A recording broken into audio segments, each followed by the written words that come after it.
Bapak Ibu sekalian, saya Cuncun Setiawan mengucapkan selamat datang di tempat budidaya lobster air tawar dan juga pembesaran di Bintaro ini.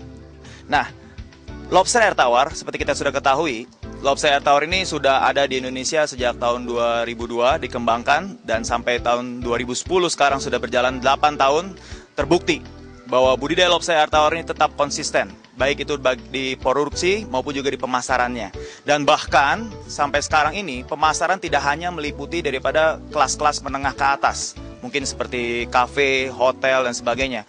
Namun lobster air tawar ini sekarang sudah masuk pula sampai ke pasar-pasar menengah ke bawah, di mana di warung-warung tenda, seafood, dan bahkan juga mungkin kelas-kelas di ruko dan sebagainya yang menjual seafood dan Chinese food, lobster air tawar ini bisa masuk sampai ke sana. Kenapa? Karena lobster air tawar ini dengan ukurannya yang lebih kecil daripada lobster laut, terbukti bisa masuk ke sana. Dengan hanya puluhan ribu rupiah saja, kita sudah bisa menikmati lobster air tawar ini. Bahkan di beberapa restoran dengan hanya 50.000 sudah bisa menikmati 2 ekor lobster air tawar. Sehingga sangat terjangkau sekali. Dan yang kedua adalah kelebihan daripada lobster air tawar ini, dengan kadar kolesterol yang lebih rendah dibandingkan lobster laut, maka lobster air tawar ini boleh menjadi pilihan bagi kita yang mungkin mengalami suatu problem dengan kadar kolesterol. Dan kemudian yang ketiga, lobster air tawar ini dengan sifatnya di mana dia hidup di air tawar, bagi Bapak Ibu sekalian yang mengalami alergi dengan seafood, maka lobster air tawar ini boleh menjadi satu pilihan.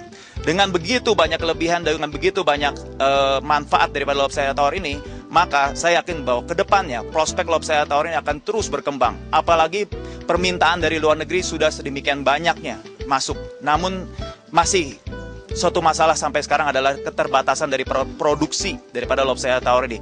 Khususnya yaitu apa? Produksi daripada lobster konsumsi, yaitu ke tahap pembesaran. Dan tentu juga perlu disupport daripada teknik budidaya yang tepat, sehingga kita bisa menghasilkan benih yang unggul untuk bisa mensupport daripada pembesaran lobster air tawar ini. Mari kita sama-sama menikmati akan pelajaran mengenai budidaya lobster air tawar ini bersama tim daripada Agromedia. Terima kasih.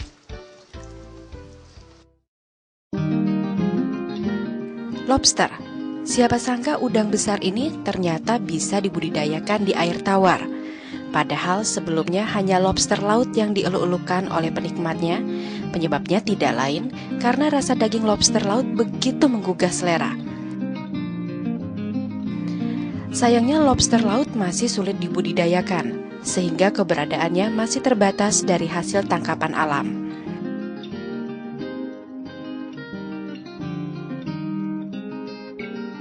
Hal ini berbeda dengan lobster air tawar.